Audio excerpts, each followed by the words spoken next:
Oh, grabe ang mga binitiwang salita ni BP Sara, oh. Mananagot ang mananagot. Oh, di ba? At binensyon pa si Tambaloslos at si Salde. Ay, nako po. Kaya, bawi-bawi lang yan. Kaya sinasabi nila, wither lang yan. Sinasabi ni Kuya Ki, wither lang yan. O, tingnan no. O, dati, kayo ang nag-iimbestiga. Ngayon, kayo nang iimbestigahan. O, di ba?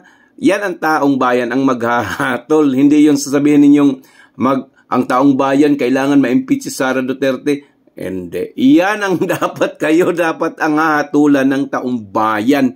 Ha? O, sige, panoorin nyo yung sinasabi ni Sara. Panoorin nyo. Well, lahat sila dapat.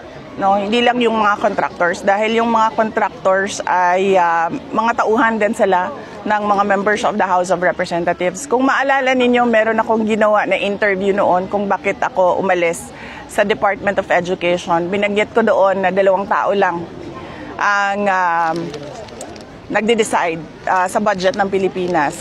Yun ay si Martin Romualdez at si Zaldico. At yung mga kasamahan nila o mga grupo nila, kasama din nila yon sa paghati-hati noong budget ng Pilipinas. Dahil nakita namin yon sa Department of Education, nabanggit namin yon kay BBM na ganun ang ginawa, pero noon ay wala siyang reaction. Tapos bigla ngayon, meron na siyang reaction. Paniwala ko, ginagawa nila yan para lang sabihin sa susunod na baha na, tingnan nyo, may ginawa naman kami. Pinaghahandaan niya lang yung excuse niya para sa susunod na baha. Kaigit na.